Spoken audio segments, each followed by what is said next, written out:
Présent à Ouagadougou dans le cadre de l'implantation de sa fondation pour la bonne gouvernance en Afrique, Dr Jacques Okoué a saisi l'occasion pour visiter des sites touristiques. Tout commence au parc urbain Bangriogo où il a découvert les différentes espèces d'animaux qui s'y trouvent. Après une randonnée dans le parc, Jacques Okoué affirme que sa fondation encourage la protection de l'environnement et ce parc est un exemple à saluer. Je retiens que c'est un bon site pour répondre à un des axes stratégiques de la Fondation Jacques Okoué, qui est l'axe environnemental.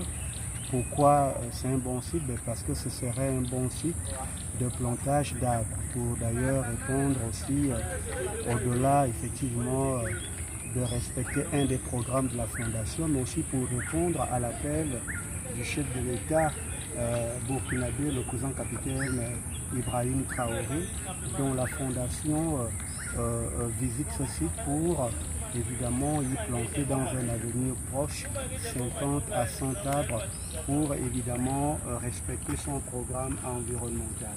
Vous savez que les arbres jouent un rôle très important de photosynthèse, donc de rétention du CO2.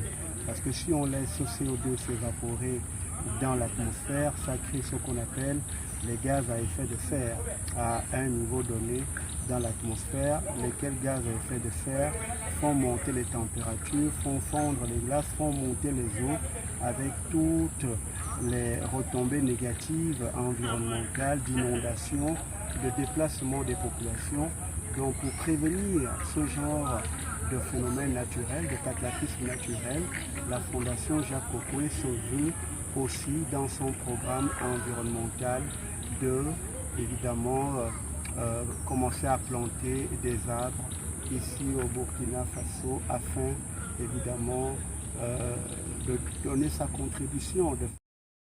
Après le parc urbain Bangriogo de Ouagadougou, cap est mis sur le site de granit de Laongo à Zignaré dans la région du plateau central. Ici, c'est par l'historique du site que le guide accueille Dr Jacques Okoué. Ensuite, une visite des différentes sculptures a permis aux visiteurs du jour de découvrir les significations qui se cachent derrière chaque réalisation. Là encore, Dr Jacques Okoué est séduit par une réalisation qui parle de l'environnement. Écoutez, je suis très content d'être à cette place-là, avec cette œuvre réalisée par une artiste polonaise qui met effectivement en exergue le problème environnemental créé par évidemment l'abattage de forêts de bois. L'artiste montre que si on coupe un arbre, on le laisse pourrir. Dans le processus de pourrissement de l'arbre, la mort de l'arbre, au fond l'abattage de l'arbre libère du gaz, du CO2.